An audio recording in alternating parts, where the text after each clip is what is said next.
Ya, Assalamualaikum warahmatullahi wabarakatuh. Bapak Ibu, teman-teman semua, kembali lagi bersama dengan saya. Baik, pada kesempatan kali ini saya ingin menerangkan sedikit konsep masih di podcast ya. Barangkali karena podcast ini merupakan salah satu barangkali yang bisa dipakai untuk mencapai tujuan pembelajaran lah, barangkali gitu ya. Nah, ini saya sudah membuat sebuah konsep ya. Nah, seperti ini, Bapak Ibu, teman-teman semua. Jadi integrasi konten, di mana kita kan sudah memahami bersama LMS, kemudian ada podcast. Ini pengetahuan bagi saya ini baru podcast. Kemudian juga seperti biasa Bapak Ibu juga sering menggunakan video conference. Nah, saya coba sebenarnya ketiga ini bisa diintegrasikan. Nah, saya coba bahas satu persatu Bapak Ibu. Yang pertama adalah saya coba konten LMS yang harus kita pahami bersama bahwa di sini di konten LMS atau Google Classroom atau platform lainnya lah, mangga sama aja saya pikir fungsinya. Nah, di sini menurut saya berisi ya di konten LMS itu kaitan dengan pengumuman, arahan-arahan tugas dan seterusnya seperti itu ya. Tentu saja RPS materi PPT itu harus sudah siap di Google Classroom. Kalau bagusnya masih sebelum kelas dimulai ya. Jadi artinya Bapak Ibu tidak perlu upload atau menyimpan file-file bahan ajar setiap minggu gitu ya. Bagusnya sih ya lengkap, mulai dari RPS sampai materi semuanya lengkap di sana begitu. Kalaupun nanti kita punya materi audio video juga bisa disimpan di sana. Tentu saja juga assessment ini hal yang wajib juga ada di sana. Kemudian forum diskusi juga bisa dikelola di LMS. Tinggal bagaimana strategi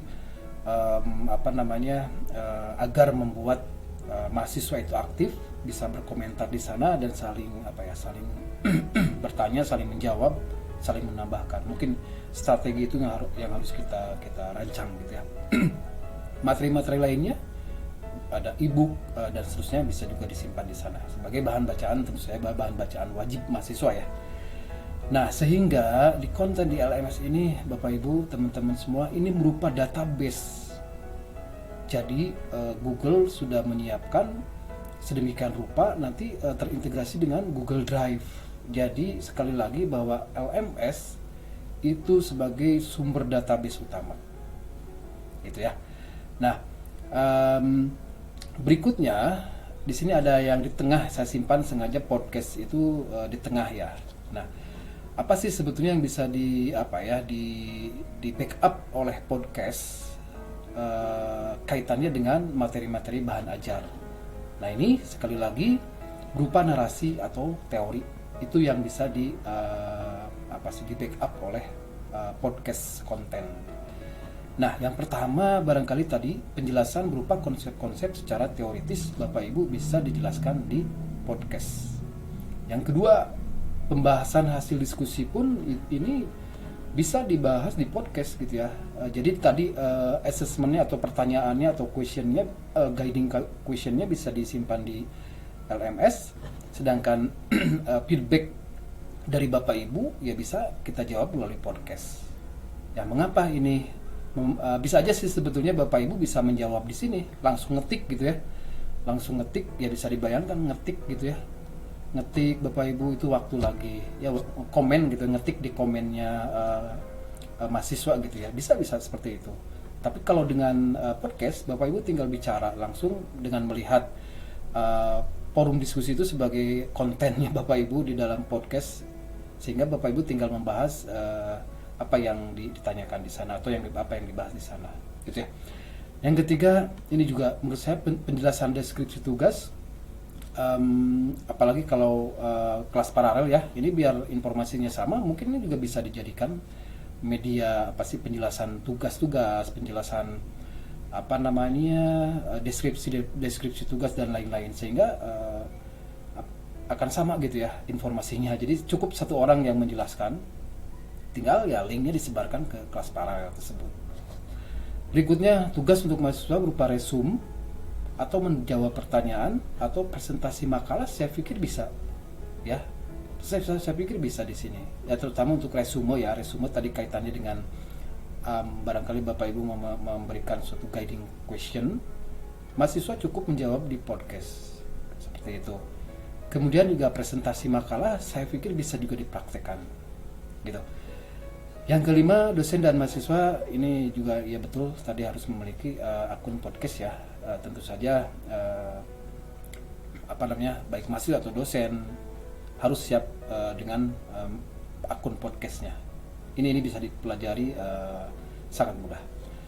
Yang terakhir, kita juga wajib mendengarkan tugas podcastnya mahasiswa karena Bapak Ibu seperti yang sudah saya jelaskan sebelumnya, bahwa di podcast ini nanti terlihat apakah tugas mahasiswa tersebut sudah Bapak Ibu dengarkan atau sebaliknya.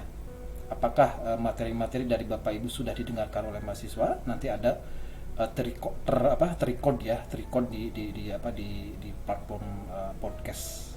Itu akan ketahuan, sehingga ini menurut saya juga timbal balik dua arah itu akan jalan, gitu ya.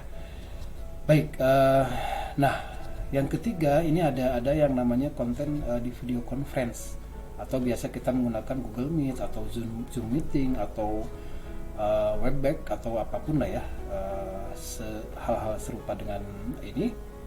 Nah, menurut saya konten di video conference pun ini harus kita rancang gitu ya. Nah, sekali lagi Bapak Ibu, bukan untuk memindahkan kebiasaan di kelas nyata.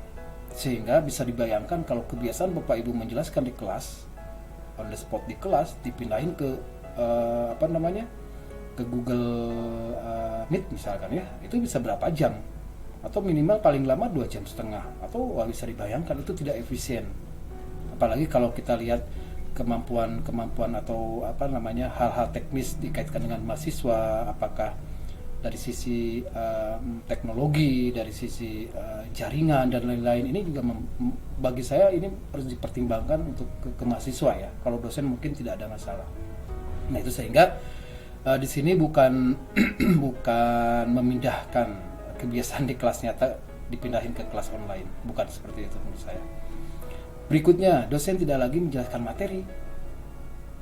Jadi buat apa kita bertemu di Google Meeting kalau lari-larinya menjelaskan lagi teori? Nggak usah, karena teori sudah kita siapkan di podcast konten atau berupa materi audio video, sehingga dosen di video conference tidak lagi menjelaskan materi. Nah, mahasiswa tidak lagi presentasi makalah harusnya atau ya kita latih, misalkan mahasiswa juga mengumpulkan, apakah bisa nggak di videokan gitu ya, bisa nggak kalau di podcast mungkin lebih murah ya. Nah, di video apakah mahasiswa memang ini tidak serta-merta mudah ya, artinya perlu proses ya, perlu waktu. Mahasiswa juga harus belajar buat videonya, kontennya dan seterusnya. Tapi ini juga menurut saya menarik untuk dikembangkan, sehingga mahasiswa tidak presentasi lagi makalah di Google Meet gitu ya. Nah, itu. Berikutnya, nah menurut saya juga video conference itu hanya sebagai wadah koordinasi komunikasi dengan mahasiswa atau diskusi gitu ya. Ada beberapa hal yang tetap kita juga harus say hello ke mahasiswa gitu ya, sehingga ini juga bisa menurut saya fokusnya di video conference, sehingga tidak akan memerlukan waktu yang terlalu lama, maksimal paling lama 1 jam udah cukup. Nah, berikutnya, nah ini dia Bapak Ibu, menurut saya video conference itu sangat dibutuhkan kalau misalkan ada diskusi umum, kuliah umum atau kuliah perdana yang sifatnya mungkin seremonial. Ini boleh menurut saya di video conference.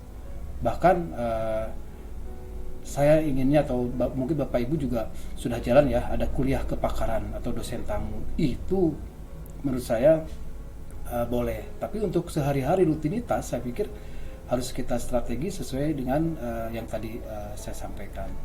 Nah, itu barangkali Bapak Ibu kaitannya dengan integrasi konten antara LMS, podcast dan video conference.